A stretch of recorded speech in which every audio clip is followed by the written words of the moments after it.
Nós vamos dar continuação à série de Romanos 6 a 8 sobre santificação. Eu queria convidá-lo a abrir a Escritura em Romanos capítulo 7 e deixasse sua Bíblia aberta. Nós iremos lendo à medida que a exposição do texto prosseguir.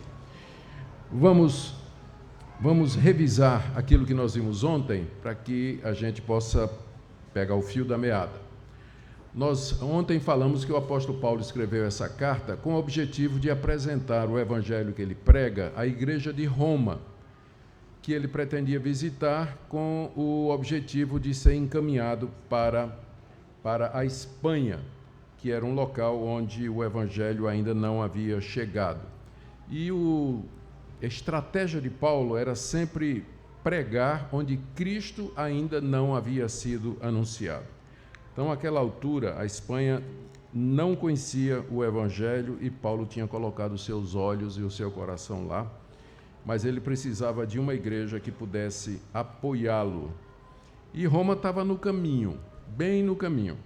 Ele não conhecia a igreja, ele não é o fundador da igreja, então ele resolve escrever uma carta indicando o seu propósito e apresentando o Evangelho que ele prega, especialmente porque ele sabia que em Roma, onde havia uma comunidade muito grande de judeus, haveria questionamentos sobre ele.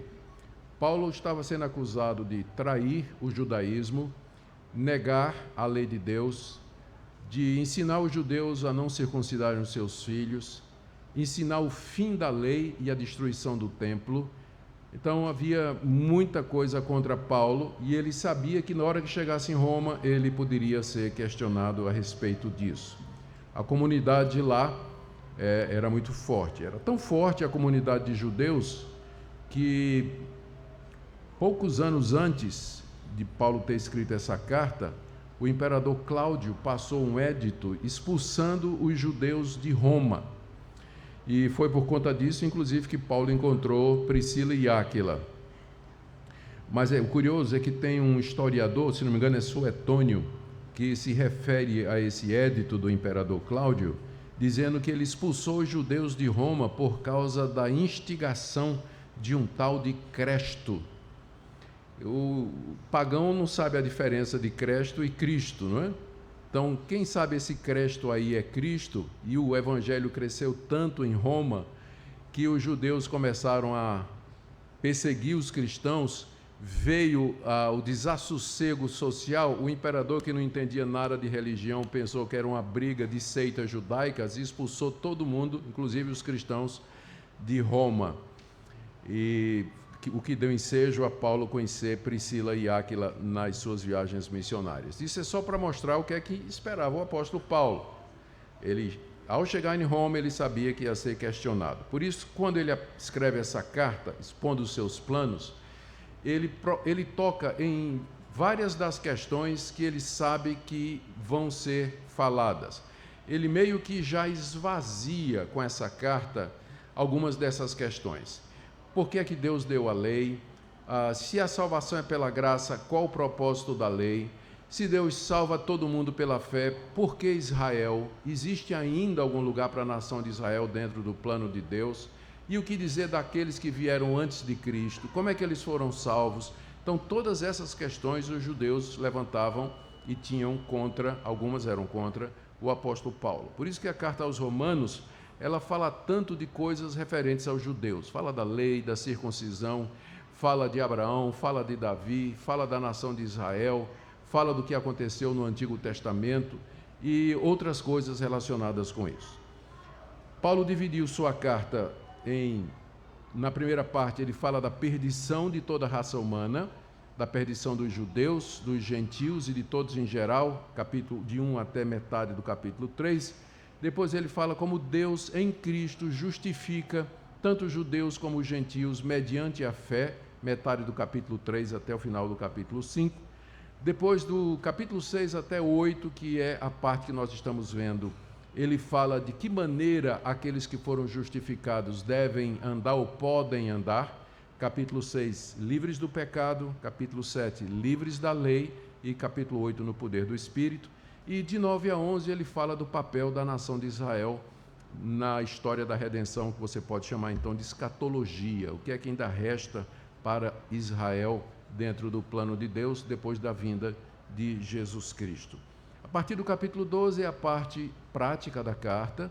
Paulo trata de dons espirituais, união de judeus e gentios, liberdade cristã, comida sacrificada a ídolos e outras questões relacionadas com a igreja. E ele termina saudando uma série de pessoas que ele conhecia e que moravam em Roma. Essa é a nossa carta, é uma carta muito rica. Ela, ao contrário do que Melanchthon pensava, ela não é um tratado de teologia sistemática, ela é uma carta de um missionário apresentando a sua mensagem a uma igreja com o objetivo de angariar o apoio daquela igreja para seguir na sua viagem. Ela parece bem sistemática porque Paulo está apresentando os pontos principais daquilo que ele prega. Ontem nós vimos Paulo tratando de duas objeções que ele já antecipa que os judeus fariam quando ele chegasse em Roma. Primeiro se a salvação é pela graça, como Paulo ensinou, capítulo 3 até o 5, então significa que quanto mais nós pecarmos, mais da graça de Deus nós podemos experimentar. Paulo responde dizendo que aquele que foi unido com Cristo pela graça de Deus na sua morte e na ressurreição, ele não está mais debaixo do domínio do pecado. E, portanto, ele pode, sabendo disso, considerar-se assim e se oferecer a Deus para viver uma vida santa onde o pecado não é necessário.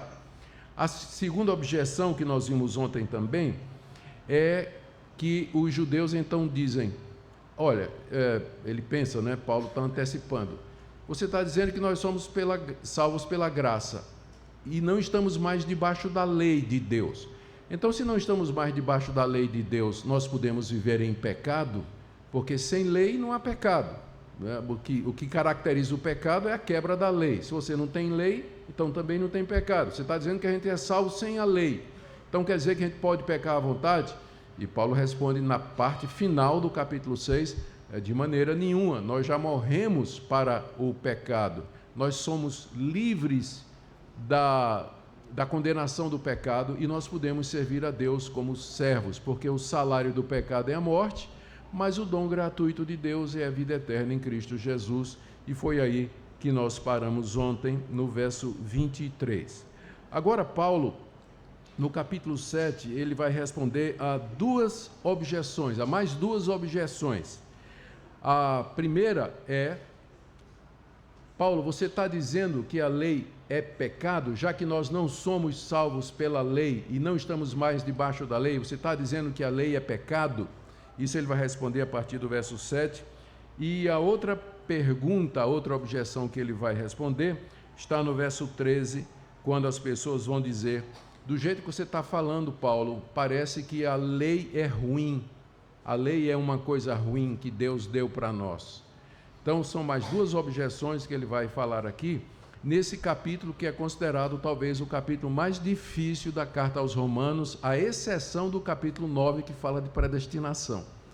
Mas o capítulo 7, ele tem suas próprias dificuldades e vocês vão perceber à medida que nós continuamos. Então, sem mais demoras, vamos entrar aqui no tema do capítulo 7. Paulo vinha dizendo, sem explicar até agora, que o crente estava livre da lei. Ele estava livre da lei. Ele tinha dito no capítulo 6, verso 15, e aí, havemos de pecar porque não estamos, o verso 14, porque o pecado não terá domínio sobre vós, pois não estáis debaixo da lei, e sim da graça. Quer dizer, a causa pela qual o pecado não me domina e eu posso viver uma vida santa é porque eu não estou mais debaixo da lei, mas eu estou debaixo da graça de Deus, aquela graça que me une a Cristo e de onde vem o poder para uma vida santa. Aí no verso 15, e daí, havemos de pecar porque não estamos debaixo da lei e sim da graça? De modo nenhum. Então, essa questão de estar debaixo da lei é o que Paulo vai tratar no capítulo 7. Ele já vinha antecipando isso, falou pelo menos duas vezes que o crente não está mais debaixo da lei, e agora ele vai explicar. Primeira pergunta que surge é: o que é que Paulo quer dizer com lei? Porque se tem uma palavra que é usada em muitos sentidos no Novo Testamento, é a palavra nomos, que é traduzida como lei. Paulo às vezes usa para significar o Antigo Testamento. Na lei está escrito, ele está se referindo ao Antigo Testamento. Ou às vezes ele quer dizer um princípio, a lei do pecado que habita em mim, ou seja, o princípio do pecado que habita em mim. Às vezes ele está se referindo à lei cerimonial. Por exemplo, lá em Colossenses ele diz assim, que as leis do sacrifício, o calendário judaico, tudo isso era sombra das coisas vindouras. Ele está falando da lei dos sacrifícios, do templo, dos sacerdotes e assim por diante. E às vezes lei quer dizer simplesmente os 10 mandamentos, que é o sumário da lei de Deus. Eu quero sugerir a vocês que é nesse sentido que Paulo está usando a palavra lei aqui, por 2 motivos. Primeiro, porque ele diz que nós estamos debaixo da lei na hora que a gente nasce e até o dia que a gente morre, a lei tem demandas sobre nós. Então isso não pode ser dito da lei cerimonial e muito menos da lei civil referente a Israel como nação. Segundo, porque quando ele vai falar aqui da lei, veja aí o verso 7. Que diremos, pois, é a lei pecado? De modo nenhum, mas eu não teria conhecido o pecado senão por intermédio da lei, pois eu não teria conhecido a cobiça se a lei não dissesse, não cobiçarás. Então é óbvio que ele está falando dos 10 mandamentos. Ele está citando aqui o 10º mandamento como sendo o sumário de todos. Então quando Paulo diz aqui, nessa parte de Romanos, que nós não estamos mais debaixo da lei, ele está falando dos 10 mandamentos. Nós não estamos debaixo dos 10 mandamentos. O que isso significa? Nós não estamos debaixo dos 10 mandamentos, nós estamos debaixo da graça e é por isso que a gente pode viver uma vida vitoriosa. É isso que ele vai explicar aqui no capítulo 7. Anote aí a divisão na sua cabeça. Primeiro, ele vai falar que nós todos estamos debaixo da lei por natureza. Isso vai do verso 1 até o verso 3. E ele vai usar a ilustração do casamento para dizer isso. Da mesma forma que o casamento é para sempre, nós estamos casados com a lei. Então, quem vem a esse mundo nasce debaixo da lei de Deus. Deus tem uma demanda sobre todos. Lembrando que demanda não significa possibilidade. O fato de que Deus demanda de cada ser humano que obedeça aos 10 mandamentos não quer dizer que o ser humano possa fazer isso, como disse Jacobus Arminius, o pai do arminianismo. Ele achou assim: se Deus exige que toda a humanidade obedeça, significa que a humanidade pode obedecer. Não, demanda não significa habilidade, porque você pode estar devendo R$1 milhão no banco, o banco vai cobrar, você diz que está inadimplente, que não tem como pagar, o banco vai parar de cobrar? Vai cobrar mesmo que você seja inadimplente, assim é Deus. O fato de que você não pode obedecer os 10 mandamentos não quer dizer que Deus não tem o direito de exigir que você cumpra os 10 mandamentos, porque demanda não significa habilidade ou capacidade. Então, aqui do verso 1 até o 3, Paulo fala isso aí.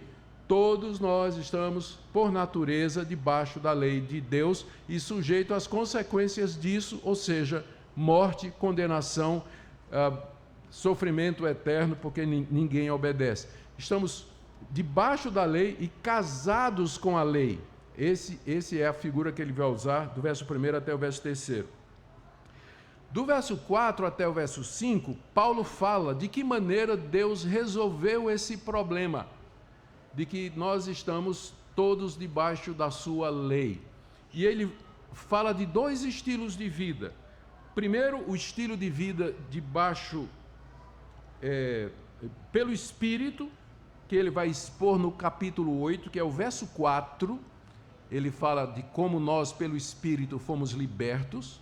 Isso ele vai expor no capítulo 8, e ele fala da vida debaixo da lei, que ele, aqui no verso 5, que é o que ele vai expor aqui no restante do capítulo 7. Então, deixa eu explicar. De 1 a 3, casados com a lei.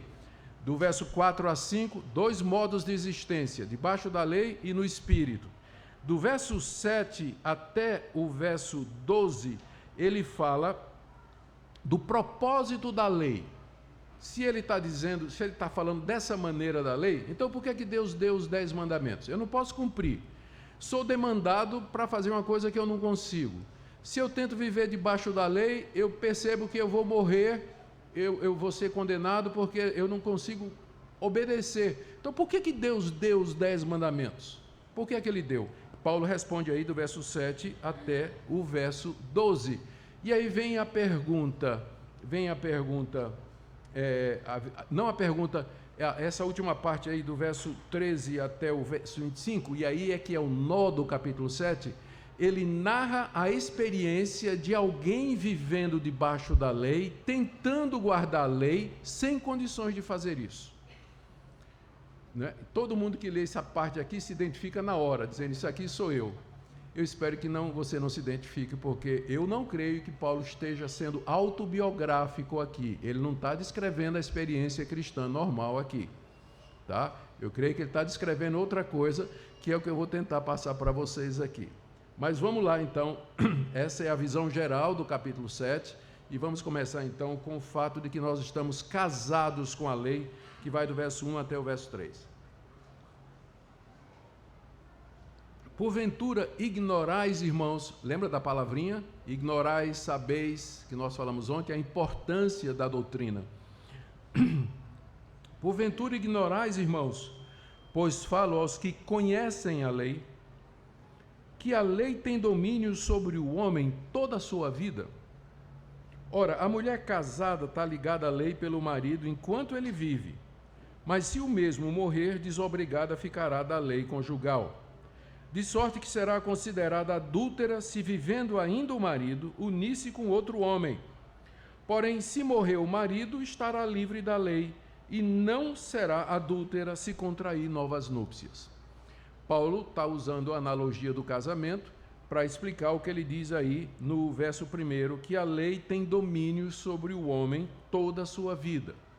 Quando você nasce, você já nasce parte de uma raça de seres morais, que foram criados à imagem e semelhança de um Deus que é santo e que expressou sua santidade através de mandamentos entregues à nação de Israel no alto do Monte Sinai por um mediador chamado Moisés. Nessa lei, Deus diz, você não pode ter outros deuses além de mim, você não vai fazer para você imagens de escultura, você não vai adorá-las, você não vai tomar o meu nome em vão, você vai lembrar-se do dia de sábado para o santificar, você vai respeitar os seus pais, você não vai dar falso testemunho, você não vai ser desonesto ou roubar, você não vai adulterar, você não vai matar e você não vai cobiçar nada que pertença ao seu próximo. Então, essa é a demanda do Deus santo, justo e bom sobre todos nós. Desde que a gente nasce, a gente está debaixo disso aqui. O esquimó, lá no Polo Norte ou Polo Sul, eu não sei onde é que os esquimós moram, se é no Polo Norte ou Polo Sul, toda vez eu me confundo. O beduíno no deserto do Saara, os índios nas regiões amazônicas, todos os povos de todas as épocas, cada pessoa que jamais veio a esse mundo, nasce como parte da raça humana e debaixo do domínio da lei. Por isso que não existe salvação fora de Cristo. Não existe, porque todos são obrigados a guardar a lei.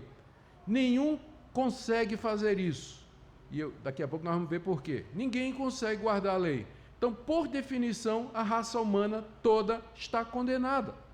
Porque ninguém consegue atender às demandas de Deus. O homem, genérico aqui, não é? Homem e mulher, a lei tem domínio sobre o homem toda a sua vida. E Paulo diz, vocês não ignoram isso, porque eu estou escrevendo para quem conhece a lei. Lembra que eu disse, Paulo está escrevendo para a igreja de Roma, que era composta em grande parte de judeus convertidos ao cristianismo. Então Paulo diz, eu estou escrevendo para quem conhece a lei, vocês sabem disso, vocês não ignoram esse fato aí. E aí ele usa a analogia do casamento, que eu vou tentar ilustrar da seguinte maneira. Imagina aí um casamento onde a mulher, o homem, ele é perfeccionista.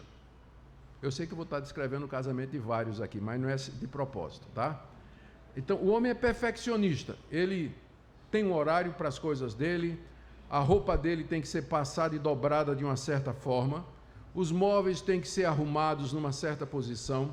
Quando ele senta para almoçar, o prato tem que estar num lugar, os talheres no outro, o arroz tem que ser na temperatura certa. Ele tem exigências com relação a tudo o que acontece na casa. Ele é um perfeccionista, nada pode estar errado. A louça tem que estar arrumadinha na sequência correta, os copos empilhados de acordo com o tipo, junto com os mugs de um lado, caneco de outro, xícara no outro, tudo tem que ser perfeito na casa. Nenhum problema, só que a mulher dele é uma desastrada. A mulher queima o arroz, ela na hora de passar a roupa dele, queima a roupa dele também, ela não consegue arrumar a casa do jeito que ele queria, e o homem então reclama todo dia dela. O homem não tem uma palavra de encorajamento, não dá nenhuma ajuda para ela, mostra os erros dela o tempo todo, passa na cara e diz: você não presta, você não faz nada direito, eu não sei porque que eu casei com você, e assim por diante. Espero que eu não esteja descrevendo a sua situação. Mas essa é a figura que Paulo está usando aqui para descrever nosso casamento com a lei. O marido perfeccionista é a lei. E ele exige, ele demanda. E nós somos a mulher desastrada. A gente não consegue obedecer. A gente não consegue fazer aquilo que a lei diz. A gente erra, a gente falha. Só que a lei, em vez de nos ajudar e de nos encorajar, ela nos condena. Ela aponta o nosso erro. Ela diz da perdição que nos espera. E aí a mulher, nesse casamento, começa a pensar no outro homem. Ela conhece um outro homem que é tão exigente quanto o seu marido, mas ele é compreensivo, ele é amoroso, ele é paciente, ele ajuda, ele encoraja, mas tem um problema: ela não pode casar com ele, porque ela já está casada com o primeiro marido. Se fosse uma novela da Globo, qual seria o desfecho disso aí? Matar o marido, né?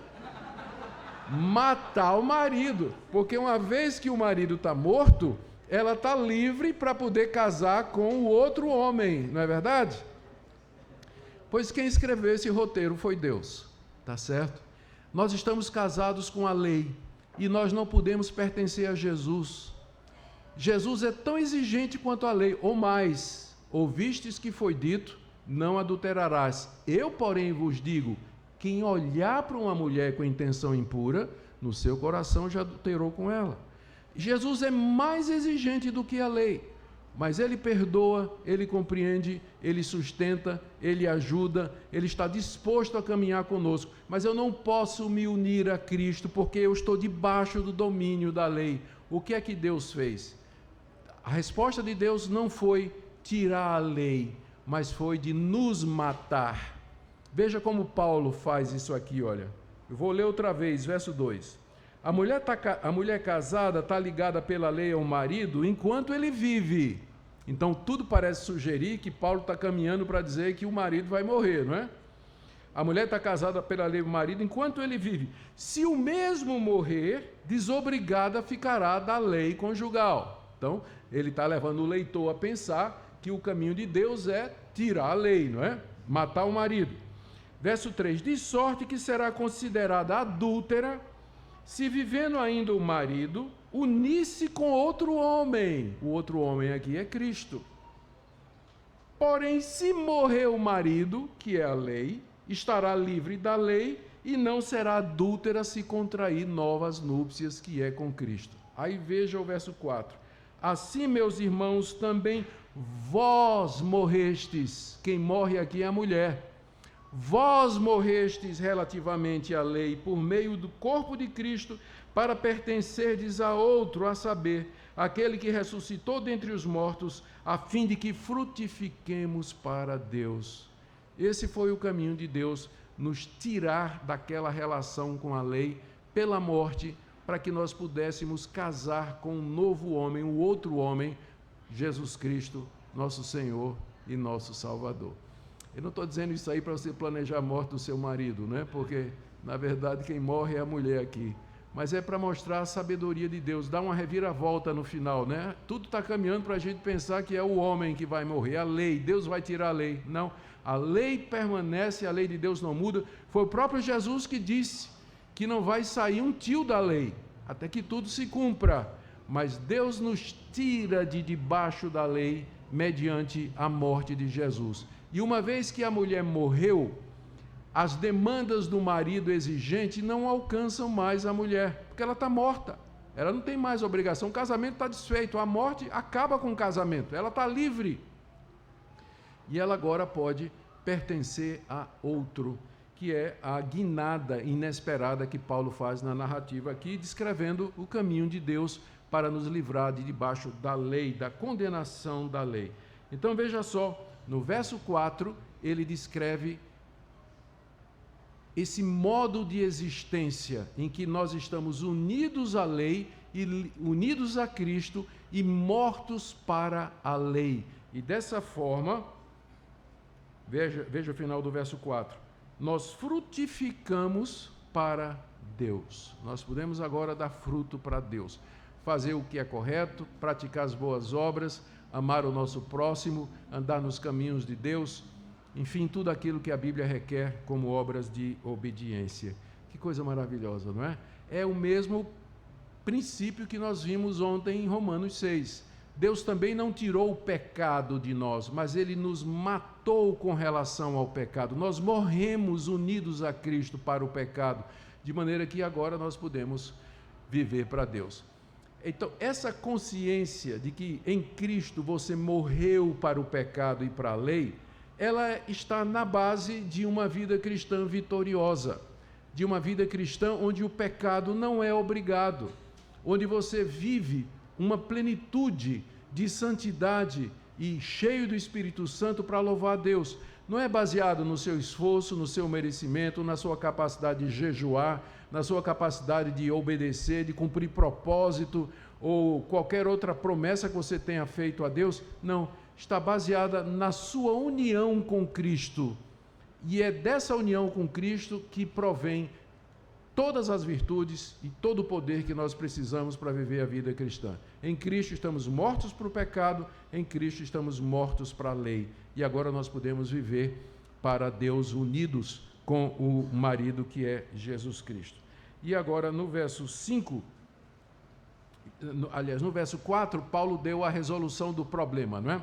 E nos versos 5 e 6, ele fala, eu me equivoquei aqui nos versículos quando anunciei a divisão, é nos versos 5 e 6 que ele agora coloca diante de nós dois modos de existência que serão objeto dos dois próximos capítulos. O primeiro módulo de existência é a vida debaixo da lei, verso 5. Pois quando vivíamos segundo a carne, viver segundo a carne é a mesma coisa de viver debaixo da lei. Quando vivíamos segundo a carne, as paixões pecaminosas postas em realce pela lei operavam em nossos membros a fim de frutificarem para a morte. Ele aqui está descrevendo a vida debaixo da lei, que é a mesma coisa de a vida na carne. Carne aqui, em Romanos, não significa o crente carnal. Não é que às vezes o pessoal pensa assim, a pessoa é crente, mas tem uma vida carnal. Carne aqui é a pessoa não regenerada. Não regenerada é a pessoa que não nasceu de novo. Viver na carne não é como o fulano agora é crente, mas ele só vive na carne no trânsito, né? O cara fechou ele entra na carne. Paulo não está falando disso aqui. Carne é o modo de existência debaixo da lei, que é o modo de existência da pessoa que não se converteu ainda. Ela está debaixo da lei, é obrigada a cumprir a lei, mas ela vive pelo poder da sua carne. Ela não conhece a Cristo, não vive pelo poder de Cristo. E o resultado é que a lei opera paixões pecaminosas na carne e frutifica para a morte. O resultado dessa condição é a morte. Em contraste, agora veja o verso 6, né? Agora, porém, o porém estabelece o contraste, libertados da lei, Estamos mortos para aquilo a que estávamos sujeitos, de modo que servimos em novidade de espírito e não na caducidade, na velhice da letra. Percebe? São dois modos de existência. Debaixo da carne, debaixo da lei, na carne, seguindo as paixões e vivendo para a morte. O outro modo de existência é libertos da lei, mortos para a lei, servindo em novidade de espírito e não na velhice da letra. Paulo vai explicar cada um desses modos de existência em separado.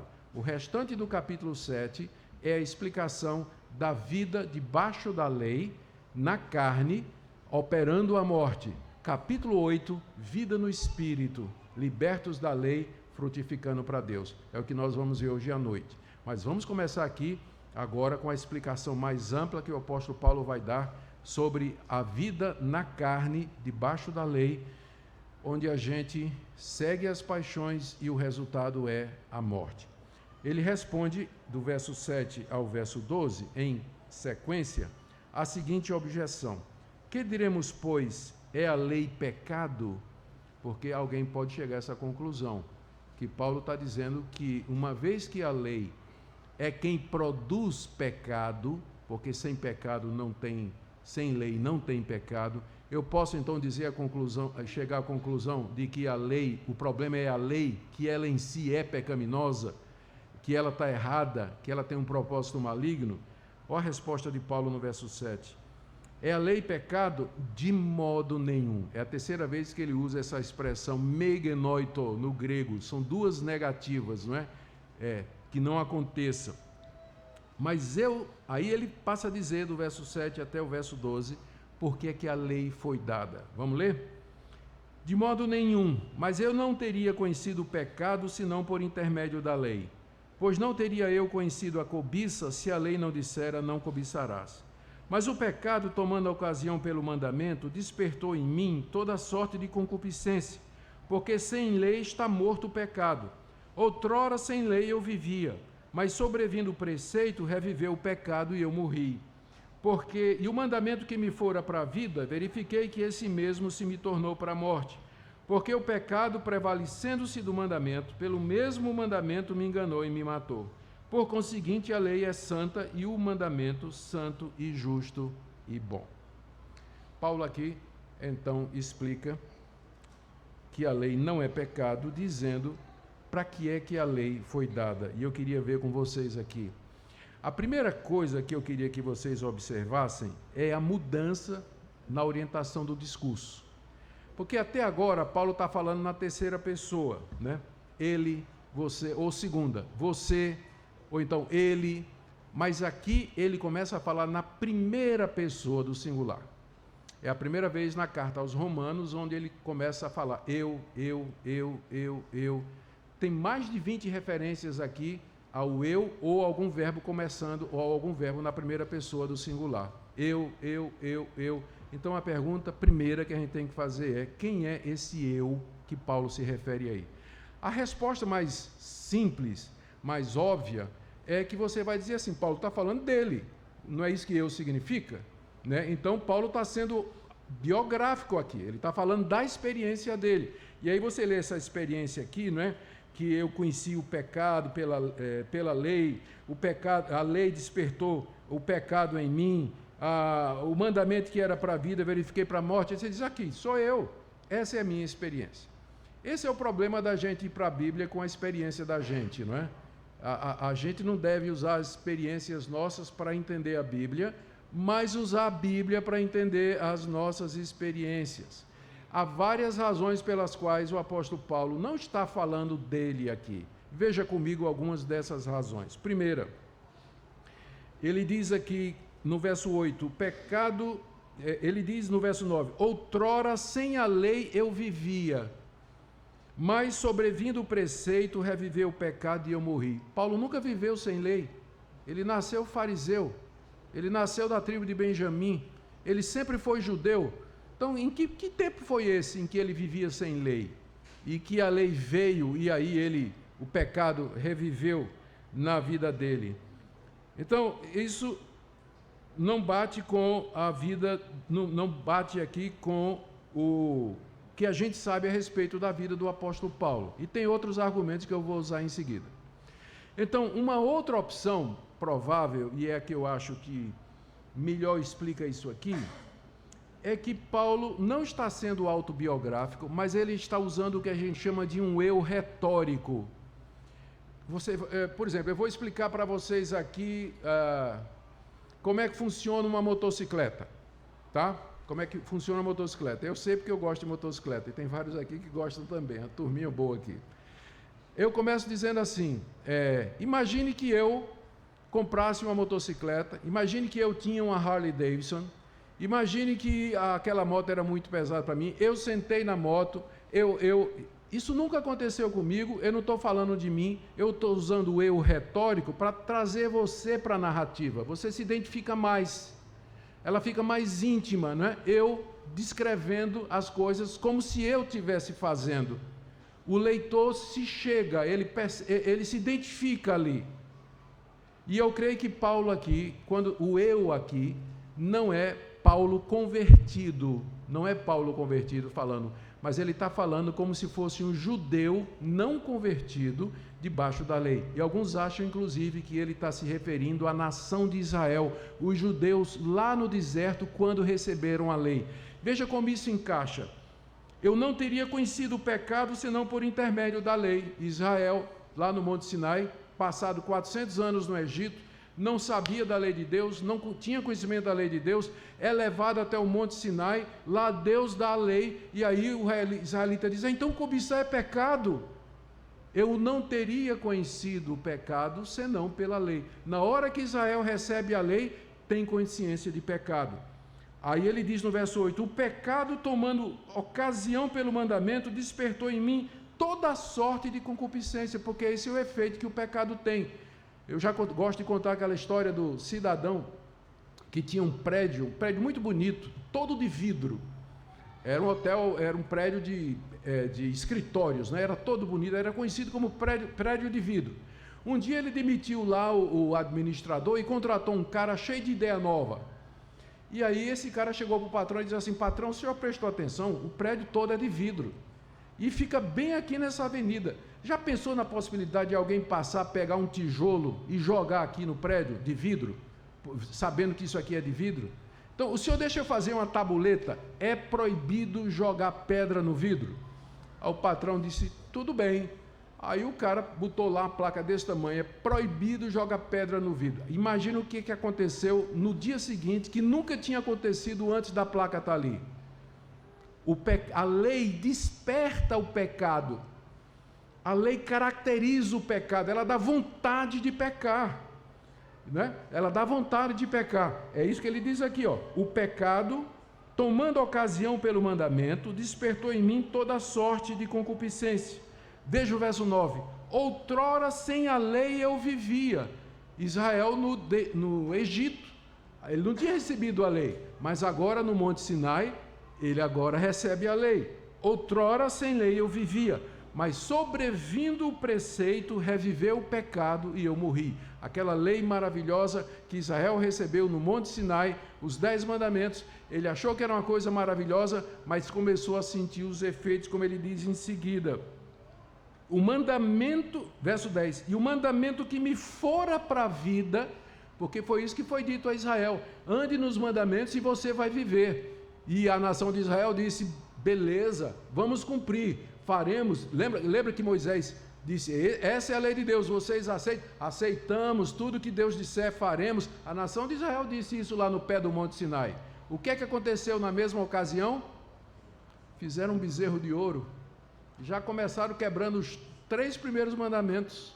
Bezerro de ouro, aquilo que era para a vida, eles descobriram que era para morte.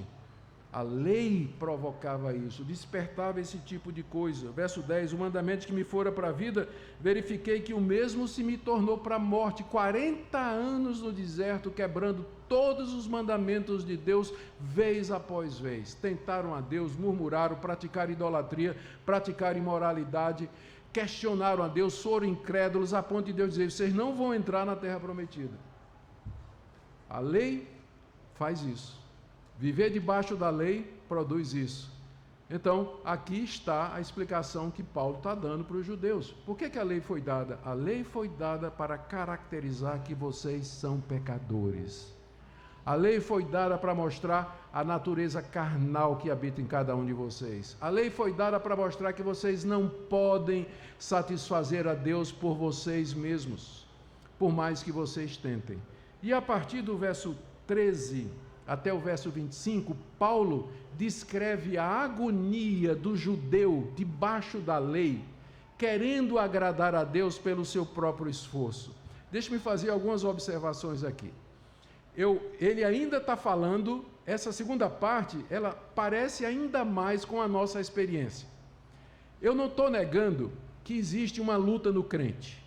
Eu estou só dizendo que Romanos 7 não está falando dessa luta. Porque essa luta do crente contra o pecado, o crente vence. E você encontra uma descrição dela, por exemplo, no final de Gálatas. Gálatas capítulo 5, quando Paulo fala do conflito do espírito contra a carne. E Paulo diz, se você andar pelo espírito, você não vai satisfazer os desejos da carne. Então tem um conflito. Ele diz que o espírito luta contra a carne e a carne contra o espírito. Está lá no final de Gálatas. Mas lá você percebe que tem vitória. Aqui não tem vitória. O eu é derrotado o tempo todo. Ele nunca faz o que é certo.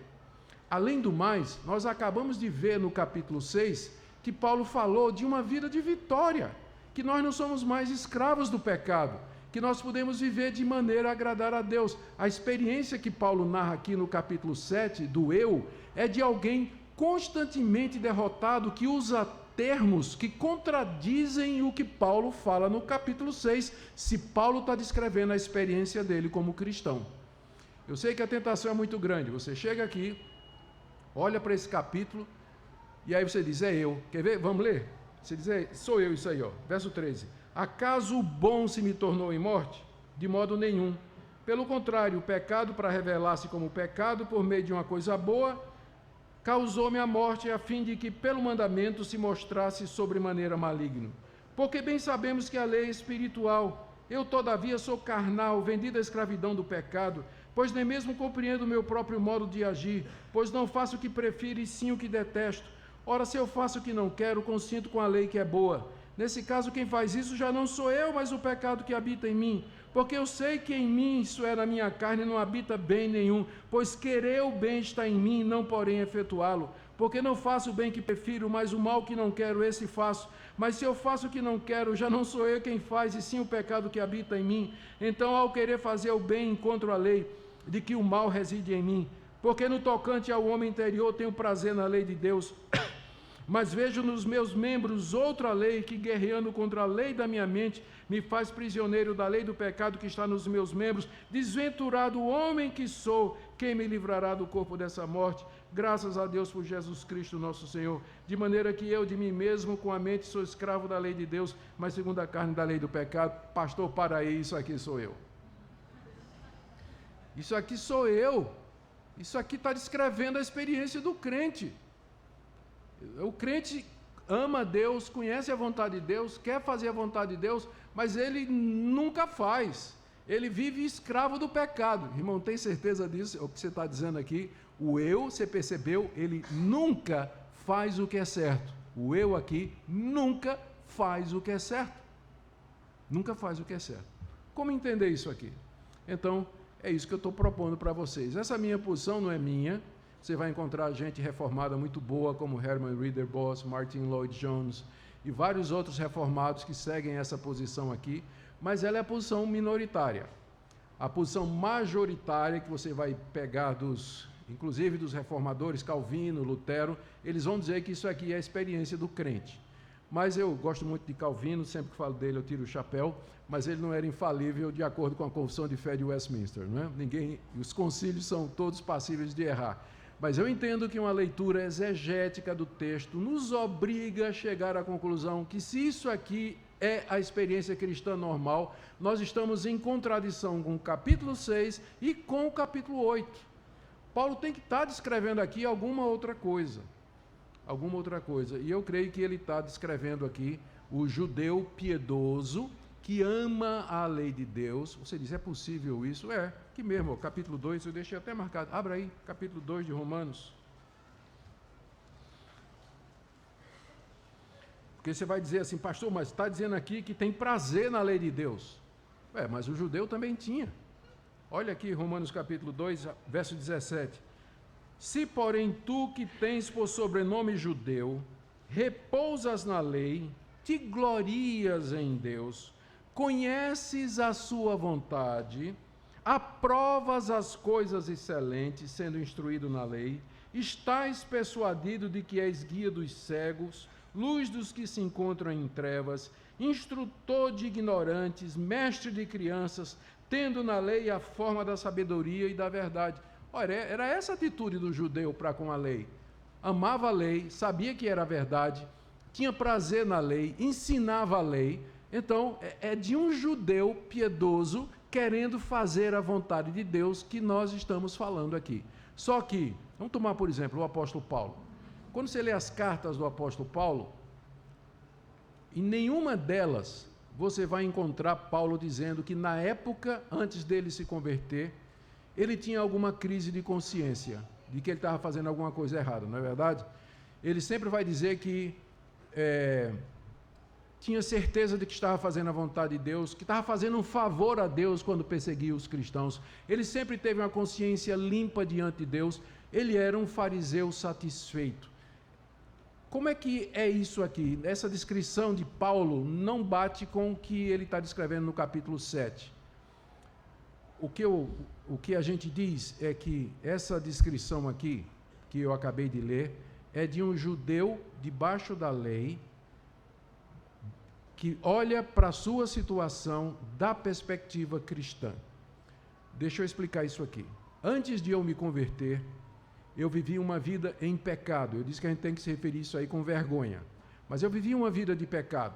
Embriaguez, prostituição, violência, assalto à mão armada. Eu tive uma vida de bandido. Eu vivia assim. De vez em quando, como eu fui criado na igreja, minha família tinha muitos laços com a igreja. De vez em quando chegava um pastor para me evangelizar. E ele perguntava, a porta de entrada da evangelização, que muita gente usa até hoje, era, você é feliz? E eu, de todo o coração, dizia, sou sim. Eu gosto da minha vida. Eu gosto de beber. Eu gosto de sair com mulheres. Gosto de velocidade. Gosto de poder. Gosto de armas. De dar tiro. Eu vivia dando tiro nas placas de Recife. Eu gosto de fazer isso. Então a abordagem estava errada, porque o pecador, ele está satisfeito no seu pecado. Então, isso aqui é Paulo olhando para o seu passado da perspectiva cristã. Agora ele está vendo qual era a realidade a respeito dele quando ele era um fariseu. Ele nunca, de fato, conseguia agradar a Deus, por mais que ele amasse a Deus, por mais que ele quisesse louvar a Deus. Então, vamos tentar aqui correr, porque é muita coisa. Eu dividi em 5 partes aqui, isso que nós acabamos de ler, do verso 13 até o verso 25, que é a descrição da vida debaixo da lei. E olha, gente, isso aqui é a descrição do melhor que a humanidade pode produzir, que era o judeu piedoso. Era o mais próximo que alguém podia chegar de Deus, era o judeu piedoso, porque ele tinha lei, tinha conhecimento, tinha promessa messiânica, tinha um culto verdadeiro, tinha aliança, tinha tudo. Mas ele não era convertido, o judeu piedoso não convertido. Tinha muitos que eram convertidos, Daniel, Moisés, Ezequiel, os profetas, né? Muita gente crente no Antigo Testamento. Mas aqui é um judeu não convertido, que conhece a lei de Deus, sabe que ela é verdade, e que agora está revendo a sua experiência a partir da perspectiva cristã, e agora ele pode ver corretamente. Então, primeiro, olha o que ele diz. Verso 14. Porque bem sabemos que a lei é espiritual. Todo judeu sabia disso. Eu, todavia, sou carnal, vendido à escravidão do pecado. Como é que isso bate com o capítulo 6, quando a gente aprendeu que nós não somos mais escravos do pecado? E que nós não andamos mais na carne, mas no espírito. Não bate, não é? É uma contradição. Eu sou carnal, vendido sob a escravidão do pecado. Eu não estou mais vendido sob a escravidão do pecado. Eu não vivo mais na carne, eu vivo no espírito. E eu já fui liberto da escravidão do pecado. Mas essa situação aqui é de alguém não convertido, debaixo da lei, querendo agradar a Deus pelo seu próprio esforço. Aqui não está falando da experiência do regenerado, mas do não regenerado, o melhor que se pode obter. O mais próximo de Deus que o não regenerado pode chegar, ainda assim é isso aqui. Verso 15, porque nem mesmo compreendo, aqui ele fala que é incapaz de fazer o bem, nem mesmo compreendo o meu próprio modo de agir, pois não faço o que prefiro, e sim o que detesto. Isso descreve sua vida, você sempre está fazendo o que você detesta e não o que você prefere, então tem alguma coisa errada na sua vida, meu irmão. Tem alguma coisa errada na sua vida, você só faz o que você detesta, o pecado que você sabe que ofende a Deus, você só faz isso o dia todo, passa o dia todo olhando para a mulher do seu próximo, passa o dia todo mentindo para as pessoas ao seu lado, passa o dia todo sendo desonesto nos seus negócios, passa o dia todo fazendo promessa aos santos, à Virgem Maria, a mediação dos santos, adorando outros deuses. É assim que você vive? Porque é isso que esse versículo está dizendo. Eu não faço o bem que eu sei que eu tenho que fazer, mas o mal que eu detesto. O mal que eu detesto. Verso 16, ainda dentro desse ponto. Ora, se eu faço o que não quero, consinto com a lei que é boa. Eu sei que a lei é boa, o judeu diria isso. A lei é boa, o problema não é a lei. Nesse caso, quem faz isso não sou eu, mas o pecado que habita em mim. Esse é o propósito da lei, trazer essa consciência de que você é um pecador. Que aí o verso 18, olha.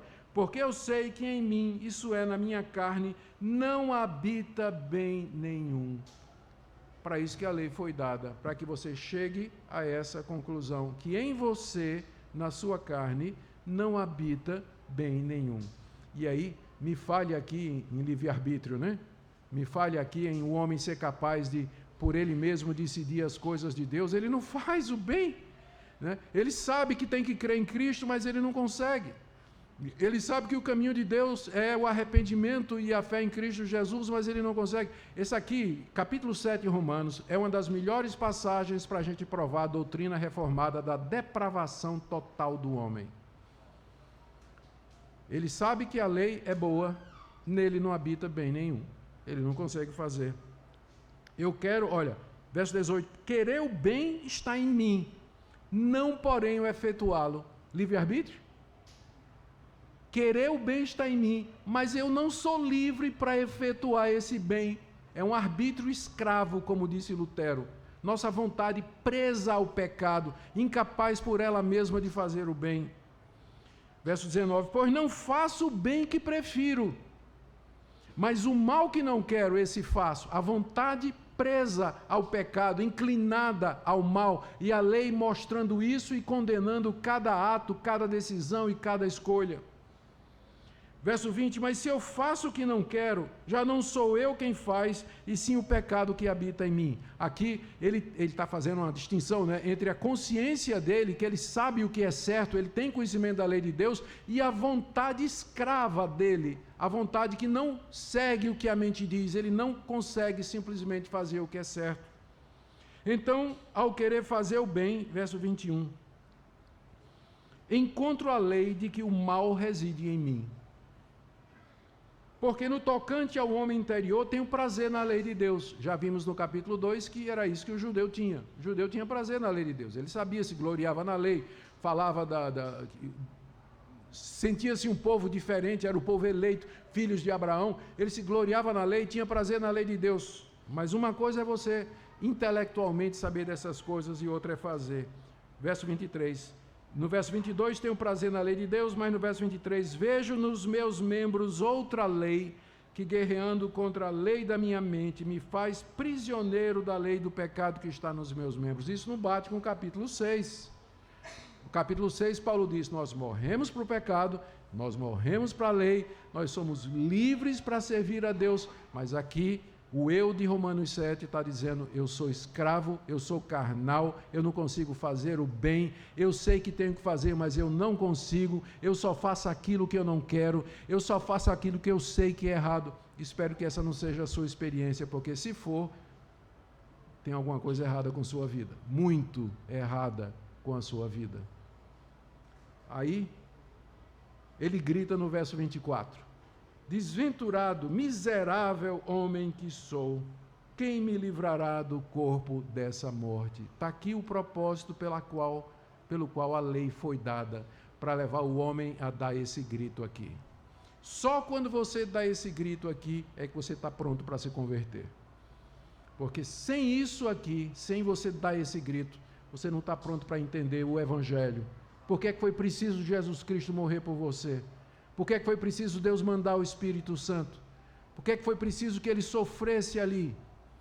Enquanto você não disser isso, sentir isso, miserável homem que sou, quem vai me livrar desse corpo, dessa morte, desse fardo, dessa natureza pecaminosa, dessa depravação do meu coração, dessa minha vontade, desse meu arbítrio preso ao pecado, porque eu não consigo. Enquanto você não chegar nesse ponto, você não vai poder apreciar as boas novas do Evangelho, a beleza de Cristo, o poder de Cristo, a graça de Deus, a sabedoria de Deus em mandar Jesus para poder salvar você dessa situação. E aí era como se Paulo chegasse no ouvido do eu, do desesperado aqui, né, do miserável, dizendo: miserável homem que sou, desgraçado que eu sou, quem me livrará? Aí Paulo chega no ouvido dele e antecipa o capítulo 8. Graças a Deus por Jesus Cristo nosso Senhor. Eu queria que você colocasse entre parênteses essa expressão, graças a Deus por Jesus Cristo nosso Senhor, porque isso aqui é uma intervenção de Paulo, antecipando o que ele vai dizer no capítulo 8, porque veja como segue direitinho, não é? Se você tirar graças a Deus por Jesus Cristo nosso Senhor, olha como é que fica lógico.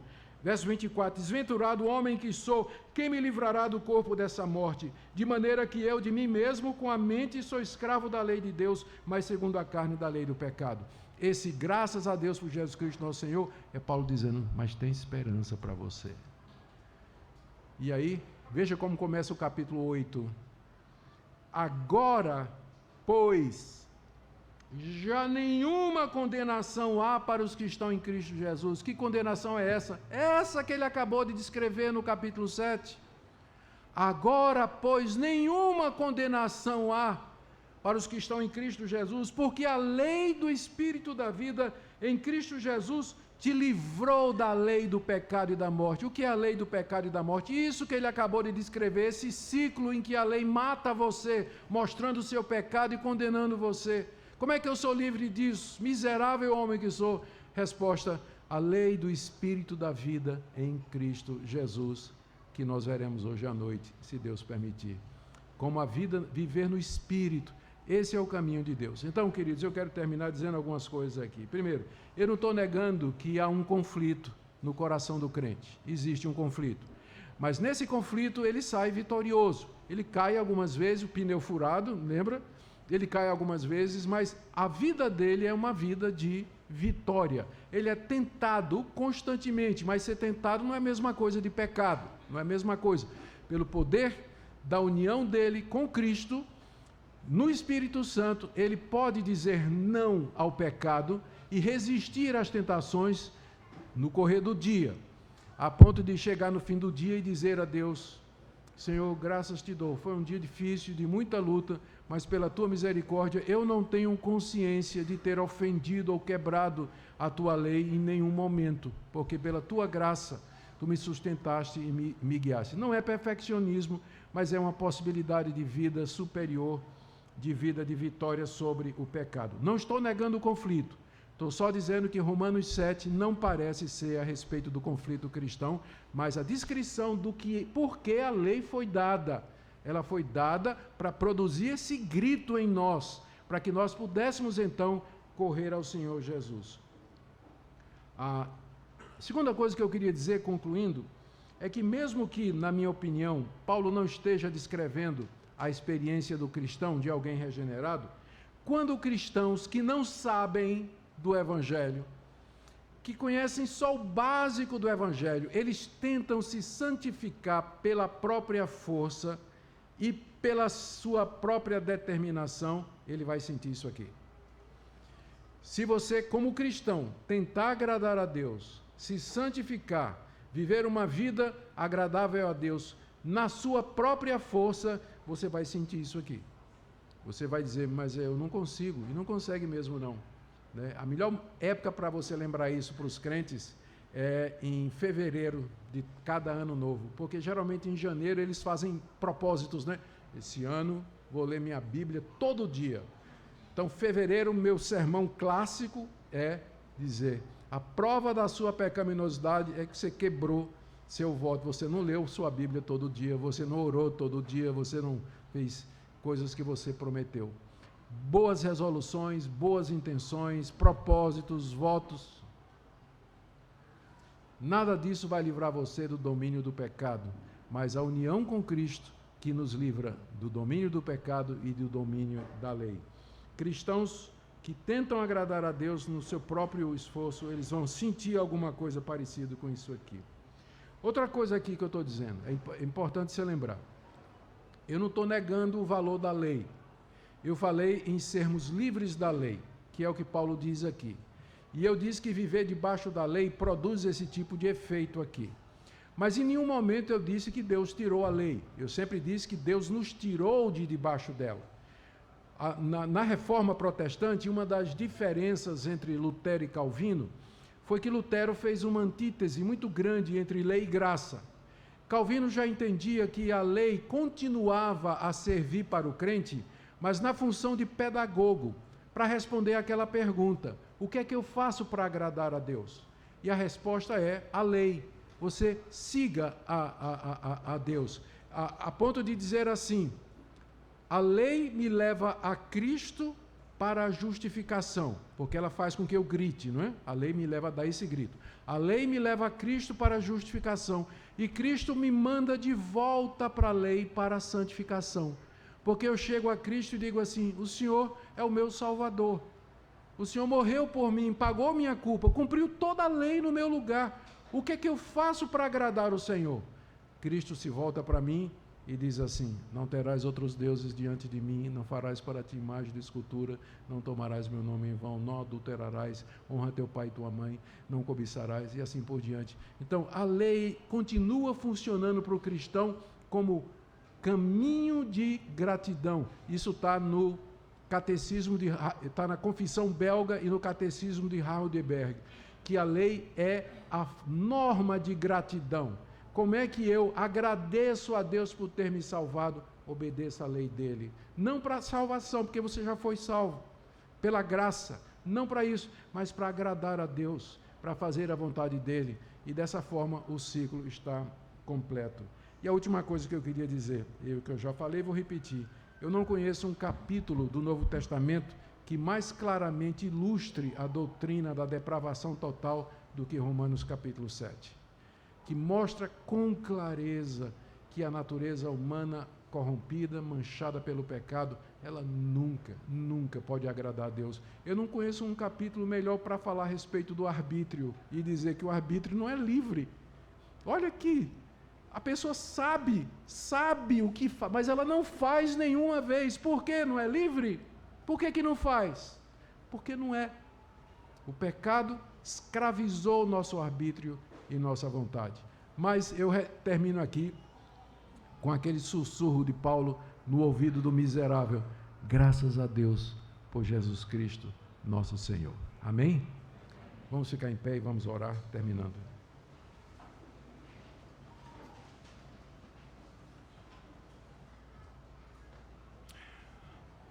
Somos indignos de Ti, Senhor. Somos miseráveis pecadores, sabemos disso. A Tua lei já nos convenceu. A Tua lei já nos quebrantou, como uma marreta que quebra o nosso orgulho. Já nos reduziu a pó. E nós já gritamos, miseráveis que somos. E agora, Senhor, nós Te agradecemos por Jesus Cristo, nosso Senhor, em quem nós temos a plena redenção, a salvação, a justificação pela fé, em quem nós temos a libertação do pecado e da lei. Eu quero orar por alguém que está aqui nessa manhã, que ainda não entendeu, alguém que ignora, que não sabe o caminho de uma vida plena. Que o Senhor abençoe, que o Senhor abra os olhos, para que nós possamos ver as maravilhas da Tua lei e do Evangelho. É o que nós pedimos em nome de Jesus. Amém.